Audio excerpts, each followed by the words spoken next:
আসসালামু আলাইকুম। দর্শকের কথা অনুষ্ঠানে আপনাদের সকলকে আমন্ত্রণ জানাচ্ছি।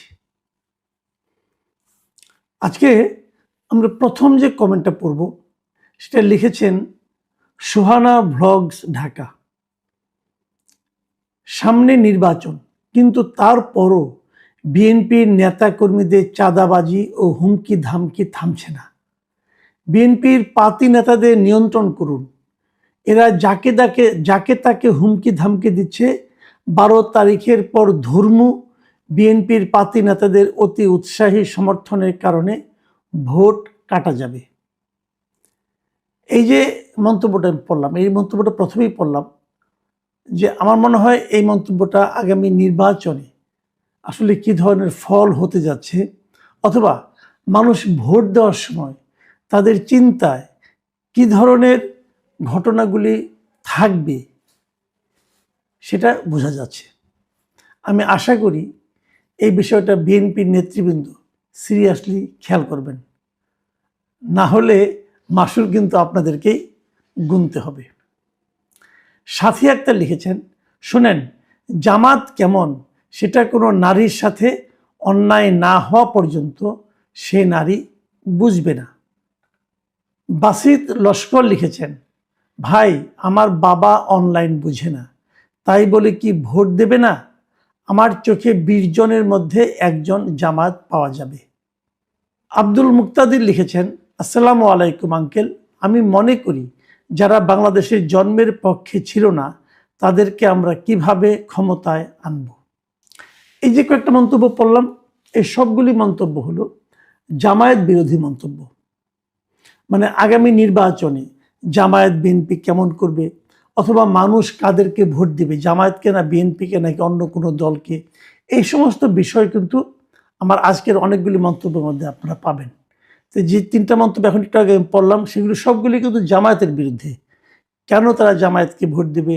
নারীরা জামায়াত দ্বারা যতক্ষণ পর্যন্ত নিজেরা ভুক্তভোগী না হচ্ছে ততক্ষণ পর্যন্ত জামাতের প্রকৃত চরিত্রটা বোঝা যাবে না, এই যে কথাগুলি বলছে এগুলি কিন্তু এক ধরনের অপিনিয়ন। আবার এর ঠিক উল্টো অপিনিয়নে কিন্তু আপনারা পাবেন, জামাতের পক্ষের অপিনিয়নও আছে।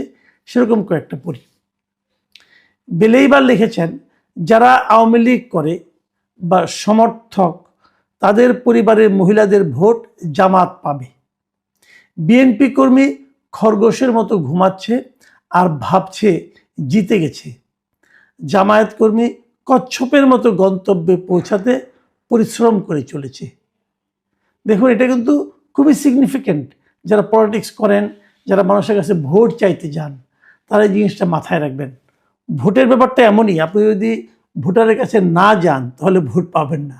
আপনি কত বড় দল, আগে কতবার ক্ষমতায় গিয়েছেন, এগুলি পাবলিক ভাই হিসাব করে না। পাবলিক হিসাব করে এখন আমার কাছে কে আসছে, এখন আমার সমস্যায় কে হাত বাড়িয়ে দিচ্ছে সেটা তারা দেখে। কে আমাকে ভোগান্তি স্বীকার করছে, কে আমাকে হুমকি ধামকি দিচ্ছে, তাদেরকে আমরা এড়িয়ে চলব। এই বিষয়গুলি কিন্তু যতক্ষণ পর্যন্ত প্রার্থী এবং প্রার্থীর পক্ষের লোকজন বিবেচনায় না নেবে ততক্ষণ পর্যন্ত তাদের পক্ষে ভালো করার সম্ভাবনা খুবই কম থাকবে। পরের মন্তব্যটা লিখেছেন মেড ফর মাইন্ড, লিখেছেন কলেজ বিশ্ববিদ্যালয়ের চিত্র বাস্তব চিত্র, অনলাইন নয়। মাসুদ ভাই এখনো 90-এর দশকে বাস করছেন, বিশাল জেনারেশন গ্যাপ রয়েছে। আমি কিন্তু আপনার সঙ্গে একমত ভাই। আপনি যে আমাকে বললেন না আমার সঙ্গে এখনো বিশাল জেনারেশন গ্যাপ আছে, এটা আমি স্বীকার করি। আসলেই আমার সঙ্গে জেনারেশন গ্যাপ আছে। আজকালকার যারা ইয়াং জেনারেশন তাদের সঙ্গে আমার একটা বড় গ্যাপ আছে, কারণ আমরা অনেক কিছুই বুঝি না। যেমন আমি আমার বোধ বুদ্ধি দ্বারা বুঝি না যে কিভাবে মেয়েদের হলগুলোতে জামাত বিজয়ী হয়। কিন্তু আমি যেটা বুঝি না সেটাই যে সত্য নয় তা তো নয়।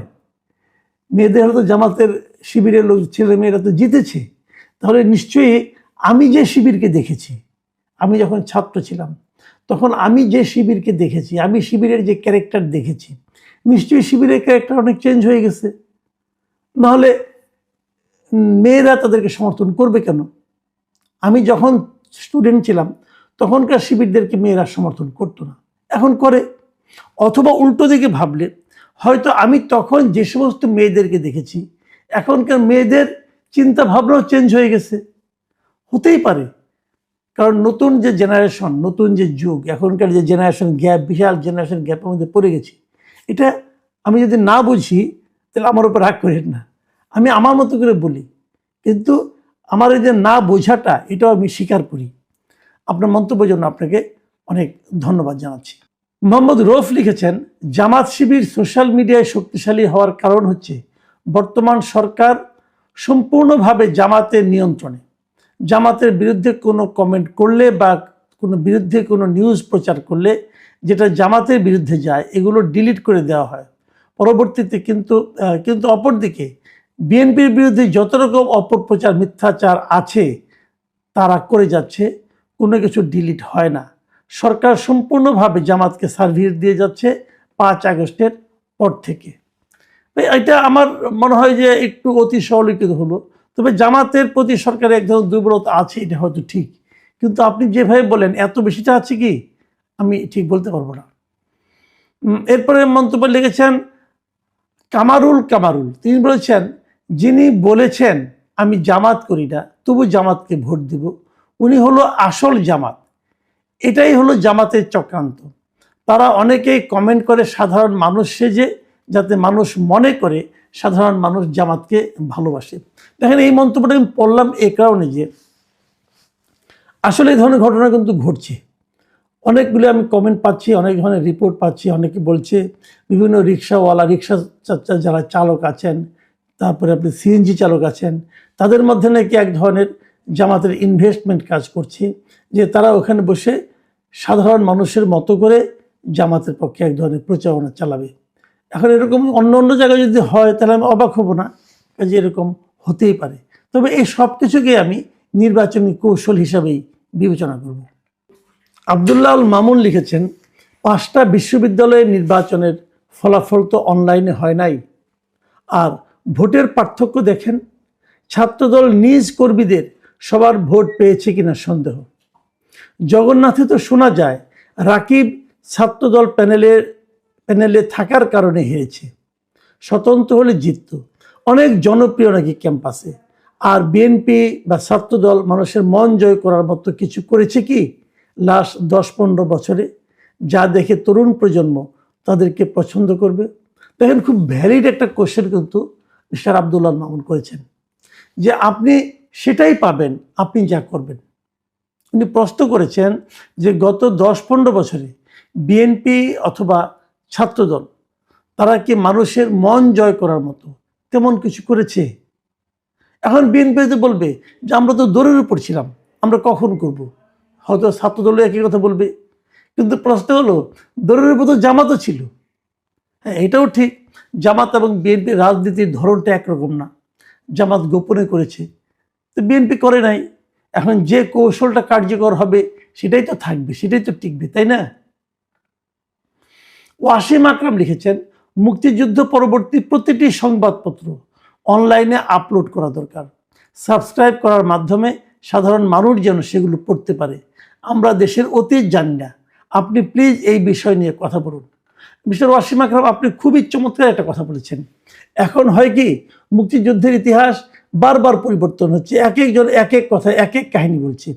আপনি যে কথাটা বলেন, আমি এটা আমার পরিচিত অনেককে বলবো, যদি তাদের সামর্থ্য থাকে তারা হয়তো বা চেষ্টা করবে যে মুক্তিযুদ্ধের পরবর্তী অন্ততপক্ষে 70 থেকে 80 পর্যন্ত এই সময়ের পত্রপত্রিকাগুলো যদি অনলাইনে তারা যদি দিয়ে দেয়, তাহলে হয়তো যারা দেখবে তারা সাবস্ক্রাইব করে দেখবে। এরকম কোনো ওয়েবসাইট এখনও আছে কিনা আমি ঠিক শিওর না, আমার মনে হয় থাকতেও পারে। আপনি নিজেও অনুসন্ধান করুন, আমিও অনুসন্ধান করার জন্য কয়েকজনকে বলেছি। যদি আমরা পেয়ে যাই আপনাকে জানাবো, আর যদি না থাকি তাহলে আগ্রহী যারা আছেন তাদেরকে অনুরোধ করব যে আপনি এটা একটা কাজ করতে পারেন, এটা একটা ভালো কাজ হবে। মন্তব্যটা লিখেছেন মোহাম্মদ আশরাফুল, তিনি লিখেছেন, মাসুদ কামাল ভাই, আমি সৌদি আরব প্রবাসী, আমি বা আপনি চিন্তাই করতে পারি না বাংলাদেশ জামায়াতে ইসলামী দল সৌদি আরব প্রবাসীর শাখা থেকে মিনিমাম 10 লক্ষ সৌদি রিয়াল মাসিক ইয়ানত হিসাবে এই দলটির কালেকশন হয়। এখন যদি হয় তাহলে আপনি কি করতে পারবো? লোকজন যদি ভালোবেসে কোনো একটা রাজনৈতিক দলকে অনুদান দেয়, যদি বিদেশ থেকে দেয়, আমি তো এতে কোনো আপত্তি দেখি না।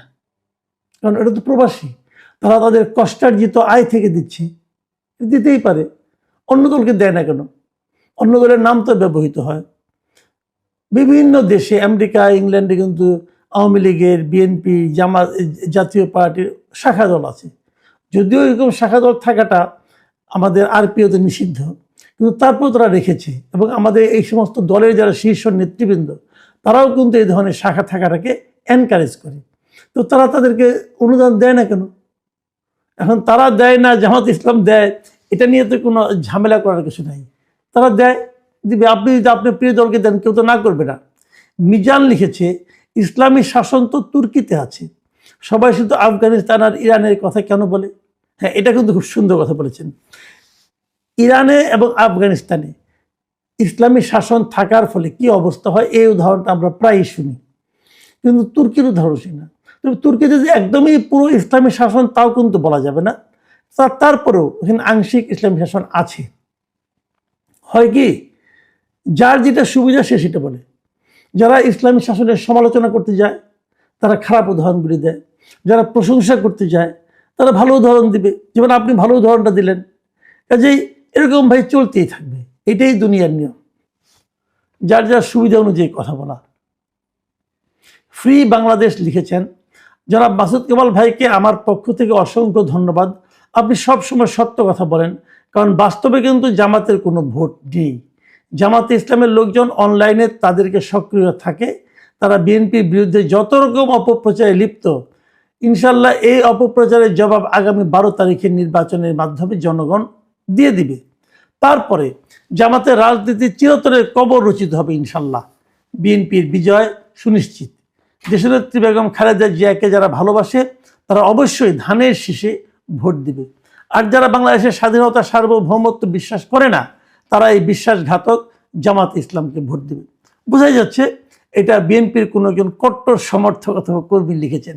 ভাই, একটা কথা আমি বলি, এই যে আপনি বলেছেন না যে 12 তারিখে জনগণ রায় দিয়ে দিবে, হ্যাঁ দিবে। জনগণ কি রায় দেয় দেখেন আগে। আর তারপর দ্বিতীয় কথাটা হলো, আপনি ধরেই নিয়েছেন বিএনপি জিতবে, জিতুক, কোনো সমস্যা নেই। তারপরে জামাতের রাজনীতি চিরতরে কবর দিতে চাচ্ছেন, যে এইটা বলেন না। এইটা বলেন না এই কারণে যে কোনো রাজনীতিকে কবর দেওয়ার দায়িত্ব কিন্তু আরেকটা দলের, এরকম ভাবে নয়। নির্বাচনে জিতলে আপনি অন্যদের রাজনীতিকে কবর দিয়ে দিবেন, এটা তো ঠিক হবে না। তার রাজনীতি তাকে করতে দেন, আপনার রাজনীতি আপনি করেন। জনগণ ঠিক করবে কোনটা ঠিক, কোনটা বেঠিক। আমি নিজে আগেও বলেছি, এখনো বলি, আমি কিন্তু কোনো রাজনৈতিক দলকে নিষিদ্ধ করার পক্ষে না। এই যে আওয়ামী লীগকে স্থগিত করা হয়েছে, আমি এটা পছন্দ করি না ভাই। আমি কোনো রাজনৈতিক দলকে নিষিদ্ধ করার পক্ষে না। নিষিদ্ধ করবে জনগণ। জনগণ যদি কোনো দলকে প্রত্যাখ্যান করে, ফিরিয়ে দেয়, তাকে গ্রহণ না করে, সেটাই হবে সেই রাজনৈতিক দলের নিষিদ্ধ করার ক্ষেত্রে সবচেয়ে কঠিন কাজ। সেই কাজটা জনগণকে করতে দেন, কাউকে জোর করে নিষিদ্ধ করার চেষ্টা করেন না। আরাফাতুর রহমান লিখেছেন, মাসুদ কামাল ভাই, আমরা কুয়েত থেকে ভোট দিচ্ছি, প্রতিটা খাম বাংলাদেশে 200 টাকা করে নিচ্ছে। সরকার এইটা কেমন উদ্যোগ নিল যে আমাদের টাকা দিয়ে ভোট দিতে হচ্ছে, তারপর কালকে পরশু বলবে পোস্টাল ভোট হবে না। তাহলে কি ওরা আমাদের টাকা ফেরত দিবে, নাকি আমরা যে কাজ বাদ দিয়ে ঘন্টার পর ঘন্টা লাইনে দাঁড়িয়ে কাজ ফেলে শ্রম দিচ্ছি, সেগুলো ফেরত দিতে পারবে? এমন অথর্ব কেমনে হয় ইলেকশন কমিশন? ভাই, ইলেকশন কমিশন অথর্ব তো হয়ে গেছে, এখন কেমনে হয় এটা বলে আর কি করবেন বলেন? আমি তো শুরু থেকেই বলছি যে এই ইলেকশন কমিশনকে আমার কাছে যোগ্য মনে হয় না। তারা এই পোস্টাল ব্যালট নিয়ে যা করলো, এর চেয়ে অযোগ্যতার প্রমাণ আর কি থাকতে পারে বলেন? তারা তো এটা করেছে, কেউ তো কিছু বলেও না। এরপরে কমেন্ট লিখেছেন বিদিশা বর্মন। তিনি লিখেছেন, আমি একজন ভারতীয়, আপনার পেজটি দীর্ঘদিন ধরে ফলো করছি। আপনি নিরপেক্ষভাবে খবর পরিবেশন করেন, এই জন্যই আপনার খবর শুনি। আপনাকে অনেক অনেক ধন্যবাদ, এভাবেই চালিয়ে যান। সর্বশেষ যে কমেন্টটা পড়ব সেটা লিখেছেন মিস্টার খলিলুর রহমান। তিনি লিখেছেন, ভাই, যদি হাঁ ভোট জয়ী হয় তাহলে দেশের 12টা বাজবে।